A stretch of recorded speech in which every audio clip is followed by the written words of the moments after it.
ही मेरा अपना रे, तुझको ये पता रे, नहीं तोड़ते दिल जोड़ के, तू क्या जाने तेरे बिन मर जाएंगे, तू क्या जाने तेरे बिन जी ना सकेंगे, तू क्या जाने.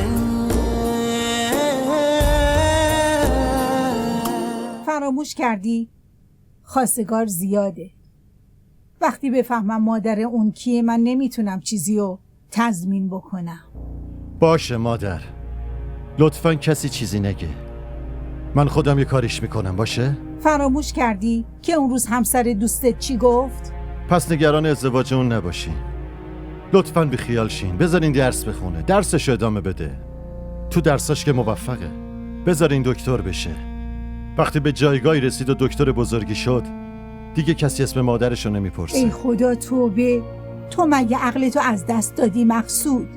ها؟ پسرم هرچی زودتر دختر ازدواج کنه به صلاحشه. اونم یه دختری مثل چاندی که مامانش... خاله درست میگه. وقتی عمه خودش ازش رو برگردونده خب. شاینا تو فقط بلدی آتیش بپا کنی.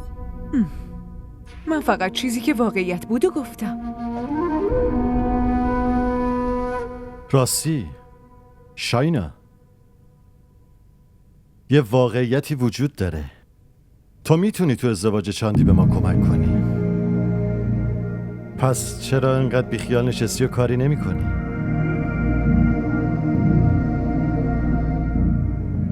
این کارو میتونم و شما که میدونین مقصود، وقتی یه کاری رو بخوام تا تمومش نکنم بیخیالش نمیشم. این که خیلی عالیه. تموم شد دیگه ها؟ درسته مادر؟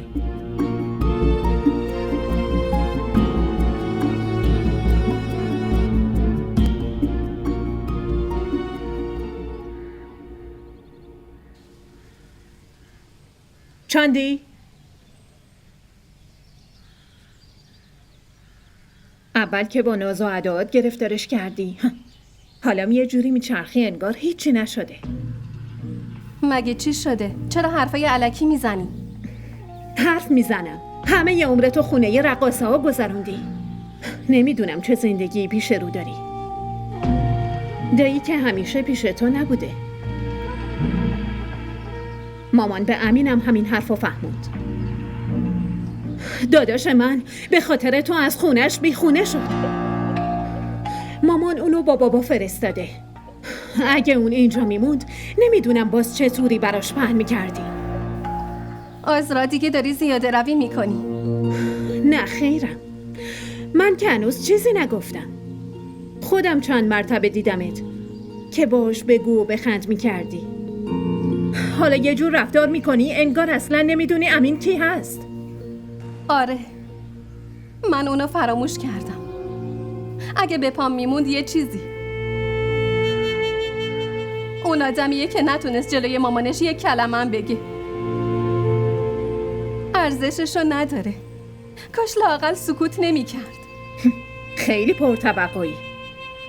زندای شاینا قول داده واسط خواستگار پیدا کنه. حالا منتظر قولش هستیم. هیچ که نمیدونه که شاینا سعادت چه نقشه‌ای داره. میبینیم.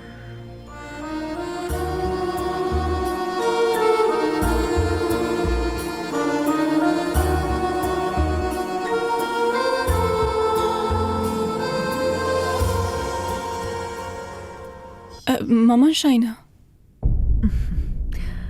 چی دارین میگین؟ چیزی نمیگیم. راستش من داشتم بهش میگفتم که تنهایی دیگه بسته. خیلی زمان طولانی شد. وقتشه که دیگه برگردی بری به اتاق خودت. اتاق خودش. هانی هیچ جایی نمیره.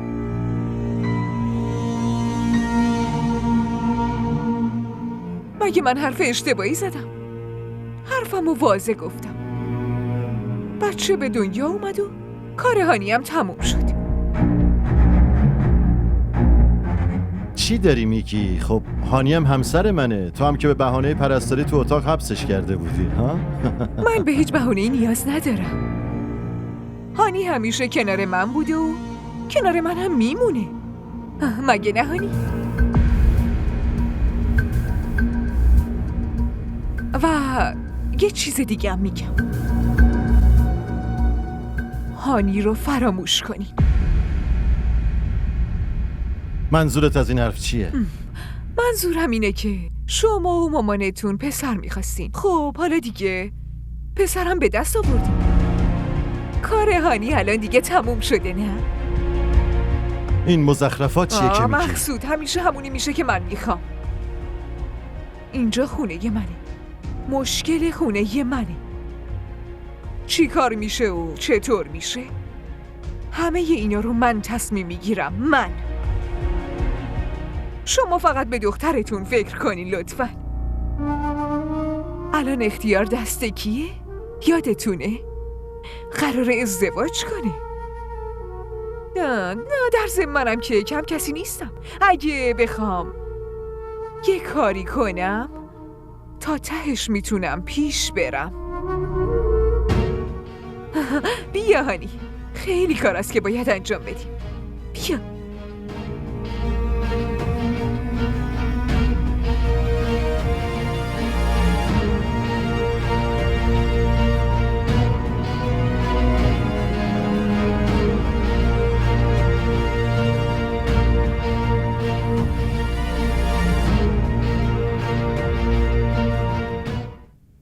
میگم مادر جان، چاندی چقدر خوشگل شده. آره مگه نه؟ ماشاءالله. در ضمن مقصود به نظرم خانواده پولداری هن. آره مادر جان، از آشناهای شوهر خاله سعادته. یه دوست قدیمی داشت، ایشون نوه اونه.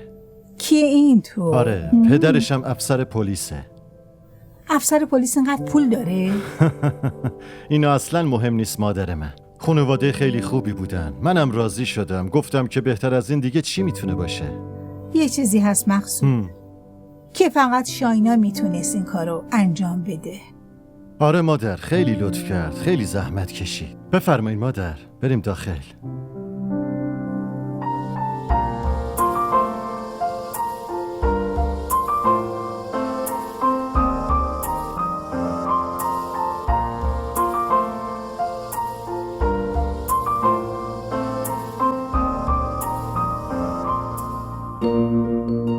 مامان، شما اشتباه خیلی بزرگی کردین. اگه با زندای شاینا رفتار خوبی داشتین، الان اون واسه منم یه شوهر پلیس پیدا میکرد، حتی فرمانده شو. اداهای چاندی رو نمیبینی؟ اشتباه گفتی دخترم، شوهر نخست وزیر پیدا میکرد. همش حرفای بیهوده میزنی. دختر جان، اینا که واقعیت رو نمیدونن، بذار واقعیت رو بفهمن، اون وقت میبینی. آدمای نجیب واسه حفظ آبروشون همه نسبتاشون رو از بین میبرن. اون وقت حالشون دیدنیه. چیزی نمیشه. زندای شاینا هر کاری میتونه بکنه. اگه به اون باشه، مامان رقاصه‌شو هم با جایزیش میفرسته. اون هر کاری میتونه بکنه. ساکت باش، الان یکی میشنوه.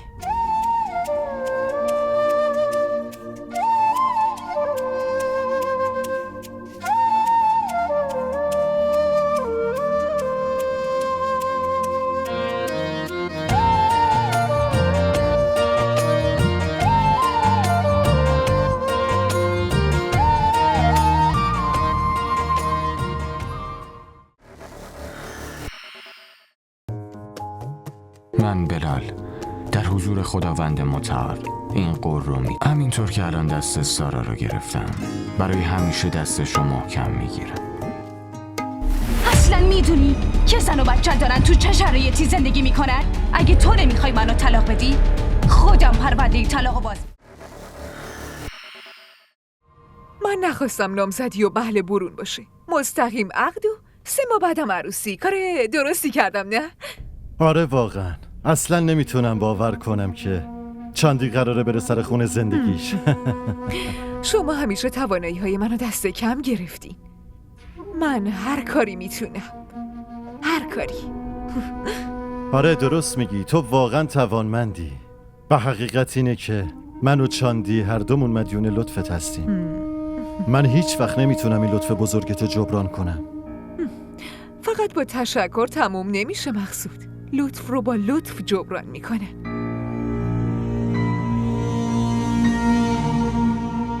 منظورت چیه؟ حالا میگم بهت. چه عجله ایه؟ بیاین، مهمونا منتظرمونن.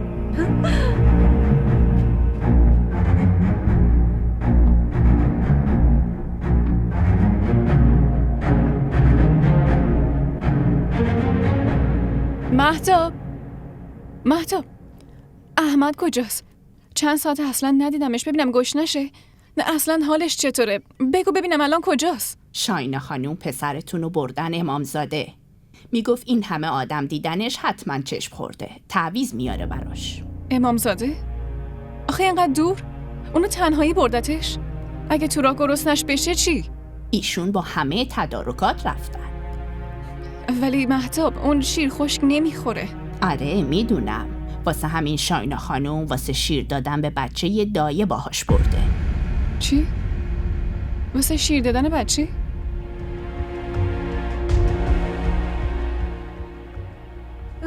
آی زیزکم. احمد مهتاب اینو ببر به خوابونش لطفا، خسته شده. هوا خیلی گرم بود. چرا اینجوری نگاه میکنی؟ حالت خوبه نه؟ چت شده؟ من حالم خوبه. چرا واسه شیر دادن بچه دایه گرفتین؟ عزیزم بیا اونجا میشینیم و حرف میزنیم.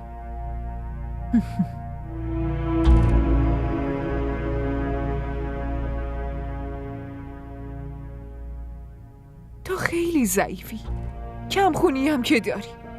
من از این کارتون اصلا خوشم نیومد. اون دایه رو بفرستین بره.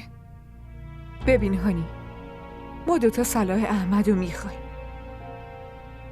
ولی تو نمیتونی حدسشم بزنی که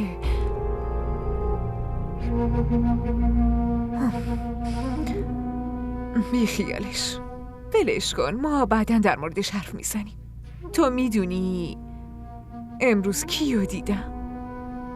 هارونو دیدم. مامانش نامزدش کرده، ولی اون خوشحال به نظر نمی رسید. خب چرا دارین اینو به من میگین؟ اون خیلی احمد و نوازش کرد.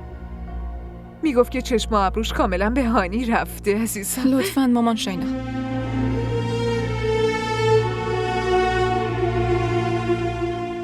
من خیلی در حقت بی‌انصافی کردم، همچنین با برادرزادم.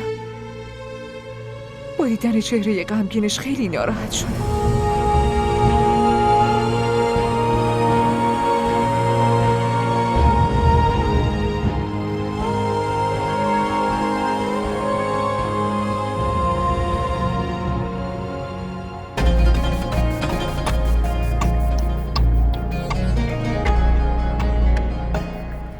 من باید یه چیز مهمی رو بهتون بگم.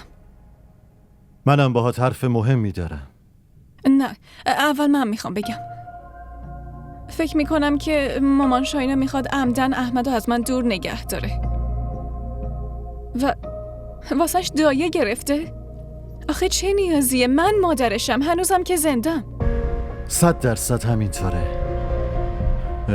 احمد پسر توه و مسلما باید کنار تو بمونه. آفرین هانی، من خیلی خوشحالم که اومدی و برای حقت داری شکایت میکنی.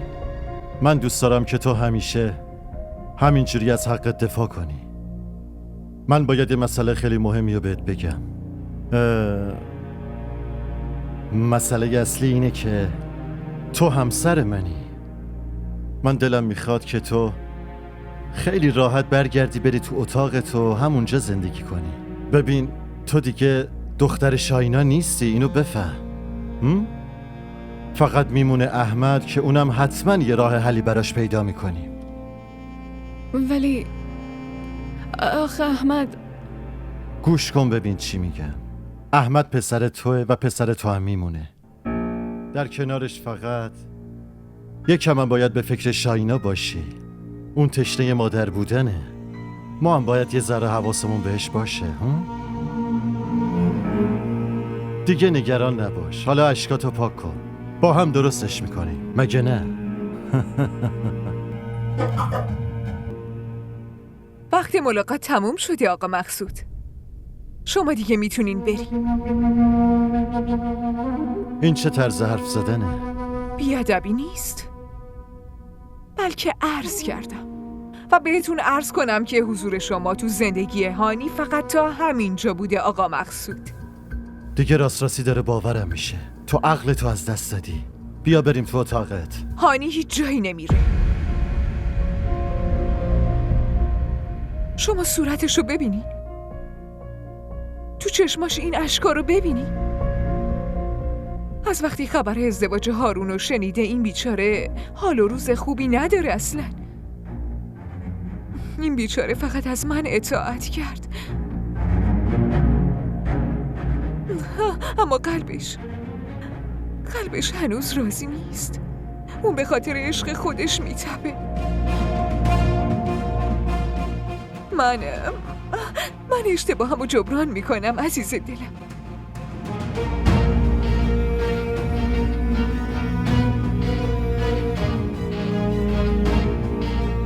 آخه خیلی دلم میخواد که چی؟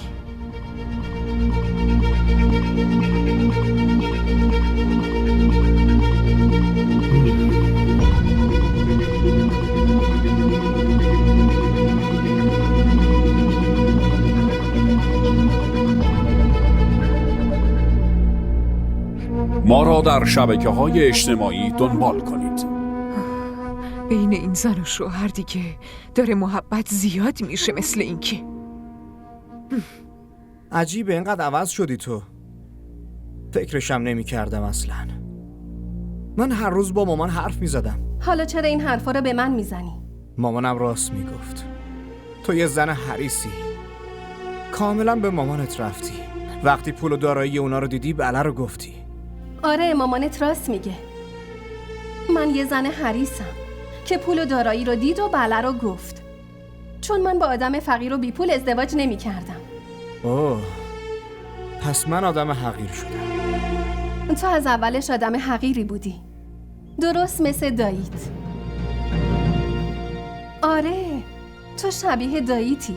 من تو زندگیم فقط 2 مرد دیدم، یکی تو، یکی هم بابام. هر دوتونم ترسوین، تو شرایط سخت دنبال بهونه میگردیم.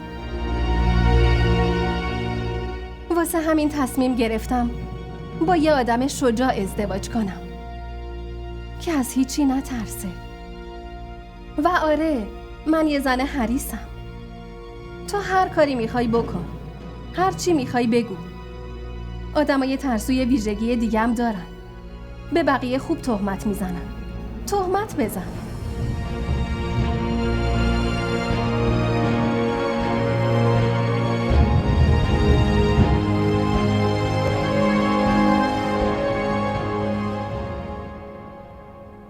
باشه جناب، من هیچی نمیگم دیگه. ولی خودتونو تو آینه ببینی. شما کجا و هانی کجا؟ کافیه دیگه، تمومش کن. من دیگه نمیخوام به حرفات گوش بدم. یک بار بهت میگم برای همیشه، دیگه به هانی تهمت نمیزنی. اون نه با هارون کار داره نه دیگه اونو میشناسه، فهمیدی؟ ای بابا، کدوم زن به شوهرش در مورد عشقش میگه آخه مقصود هر چی جان؟ که میخواد باشه، اون برای گذشته بوده. اما اون از حالش خوشحال نیست و اینو شما خیلی خوب میدونین. واسه همین من میخوام آیندگی خوبی داشته باشه. من چرا باید اونو بذارم کنار؟ بگو. اون زن منه، اون مادر بچه منه. به من درس اخلاق ندین مقصود. کی بهتر از من این روابط و نسبت‌ها رو میفهمه؟ بابا من میخوام پیش شما بمونم، نمیخوام برم پیش مامان بزرگ. چی؟ چرا دختر؟ چرا بذاریم اینجا بمونی؟ به هیچ وجه. پس زودتر عروسیمو را بندازین. من نمیخوام اینجا زندگی کنم و هر روز با امین روبرو بشم.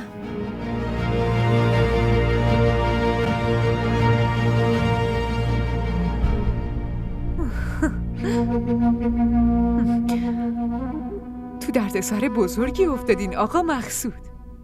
دخترت خودش گفت منو خونه شوهرم بفرست. من خودم راشده رو از اینجا میفرستم بره. خودمم دیگه دلم نمیخواد اینجا بمونم. از اینجا میرم. زن و بچه من با خودم میبرم. راشده رو میفرستیم بره؟ یعنی انقدر جرأت داری؟ با مامانتون میجنگی؟ رابطه ها خیلی نازک هستن مقصود. مثلا رابطه یه چاندی و افسر پلیس زمان. به اونا چه ربطی داره؟ خب ربط دارن دیگه. وقتی من میتونم رابطه یکی رو درست کنم، میتونم رابطه‌شم به هم بزنم. تو چی میخوای بگی؟ فقط این که هانی رو رها کن.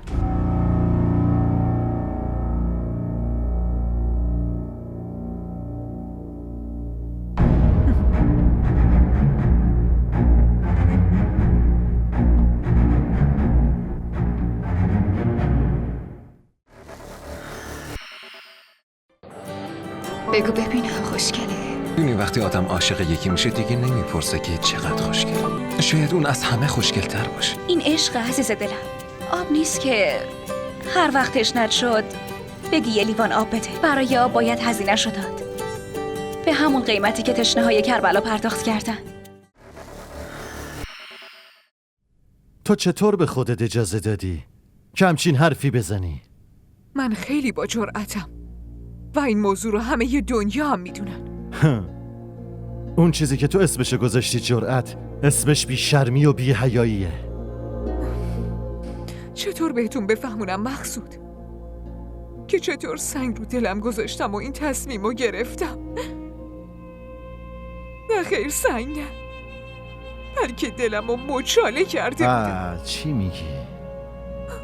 به خاطر شما مقصود، به خاطر ادامه پیدا کردن این نسلتون، واسه شریک شدن شما من خودم رو به کوری زدم. اما با حس کردن این موضوع روح و قلبم تیکه پاره می شد. مقصود، عشق شما منو مجبور کرد از همه دنیا متنفر باشم. اونو رها کن لطفا، رهاش کن. تو دیوونه ای.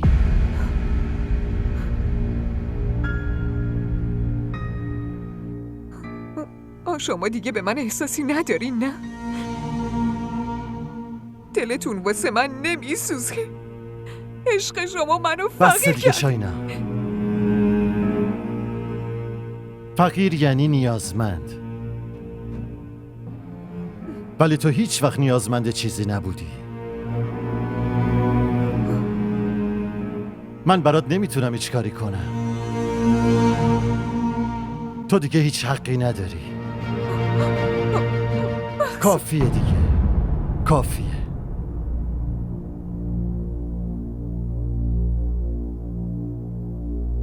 अब तू ही बता दे कैसे जीना है, सिखा दे बेवफा ही बना दे मुझे कोई बदुआ दे।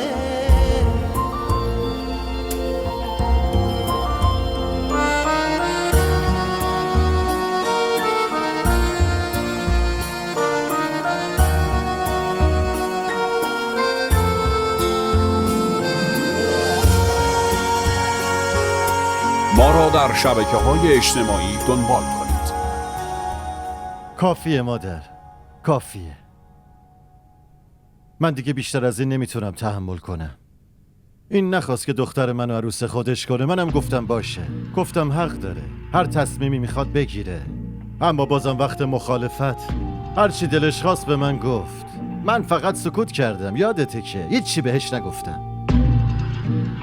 و اما دخترش آزرا، نمیدونم به خواستگارا چی گفت که اونا اونجوری ما رو بی‌آبرو کردن و گذاشتن رفتن پی کارشون. مادر من بازم بخشیدم.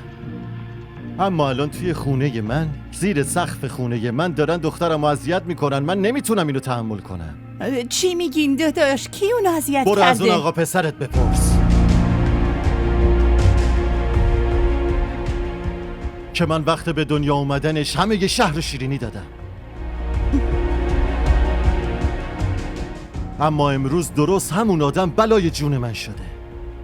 مامان داری میبینین که داداش چطور عوض شده؟ یعنی اون دختر هر چی بگه صداتو بیار پایین. اون دختر غریبه نیست، دختر منه، چاندی.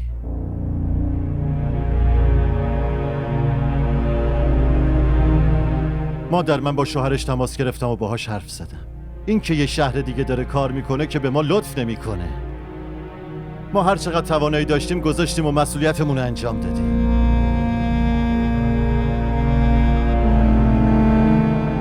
من بهش گفتم که هرچه زودتر زن و بچه‌شو از اینجا ببره. دیگه خیلی دیر شده. و یه چیز دیگه، سر میز شام هیچ کس نمیخوام جلو چشمان باشه، نه تو و نه اون بچه‌هات.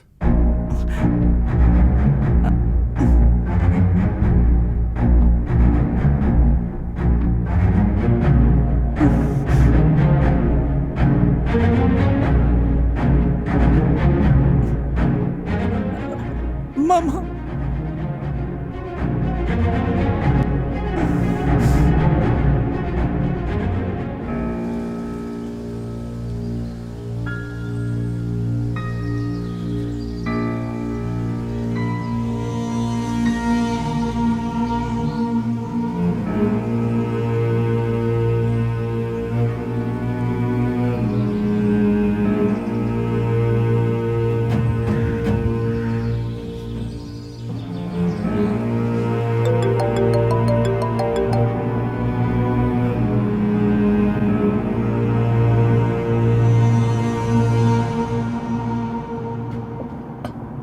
بله عمه. من اگه میخواستم میتونستم بیام خونتون، ولی حرفی که میخوام بزنم و اونو نمیتونم جلوی زنداد و شهناز بگم. ممکنه با شنیدنش منو از خونه بیرونم کنه. اون وقت عمه من نمیتونم بیام خونتون. منم مجبورت نمی کنم که خونم بیای. ما یه جای دیگه همدیگه رو میبینیم. باشه؟ باشه، درسته.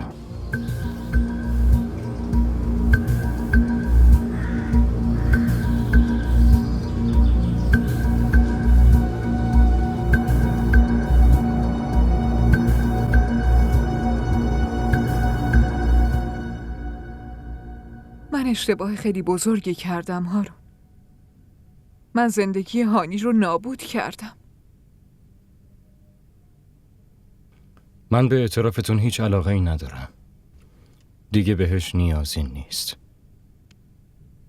تو میتونی به من بگی گناهکار، اما من تنها گناهکار نیستم. مامانتم باید اینجوری یه لحظه، من راجع به مامانم نمیخوام یک کلمه بشنوم. باشه، هیچی نمیگم، ولی به من اینو بگو، دارایی سعادت خان انقدر کم بود که تو پیوند زیبای ازدواج رو براش نقشه کثیفی کشیده بودی؟ نقشه؟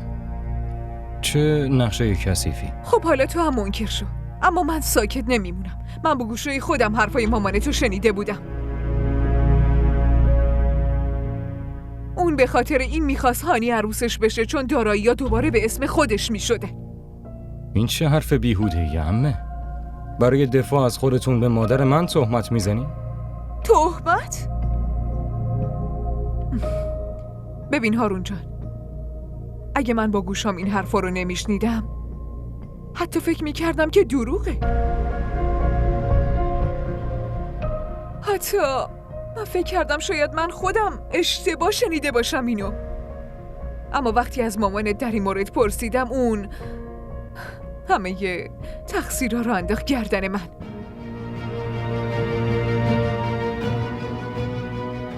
ببین، من به خاطر هانی همه چی رو تحمل میکنم، همه چی رو به هانی میدادم. اما اون چی کار کرد؟ چون هانی همه ی حرفا رو شنید، اون این حقارت رو نتونست تحمل کنه. و با همین عصبانیت برای ازدواج با مقصود بله گفت.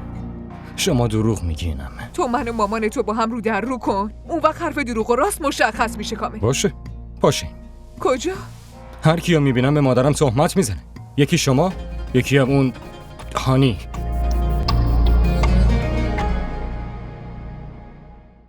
رسوله و خدمتکار جدیدم میدونن؟ هارون به من گوش بده.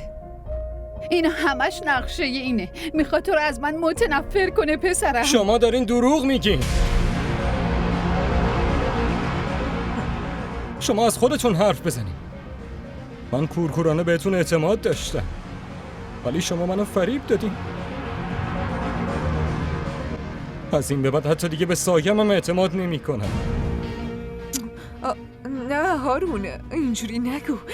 گریه نکن عزیزم، میدونی که مردا گریه نمی کنه. اگه مادرت فریبت بده، گریه که چیزی نیست. مامان چرا این کارو با هم کردی؟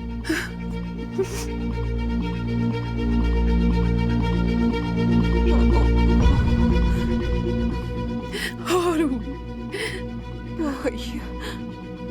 چی شده عمه؟ شما خوبین؟ داره حالم بد میشه. رسوله آب بیار اینجا. نه داروام خونه هست، مشکل فشار خون دارم. منو فقط برسون خونه. بریم، من شما رو میبرم دکتر. نه پسرم، من فقط میخوام برم خونه. بریم، من خودم شما رو میرسونم. باشه هارون. بریم هارون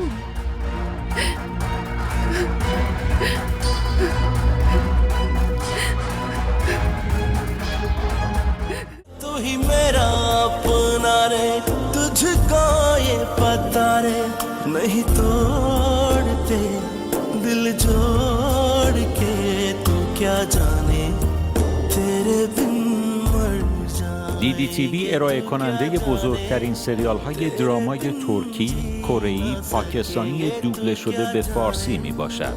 لطفاً سابسکرایب کنید و عضوی از خانواده ما شوید.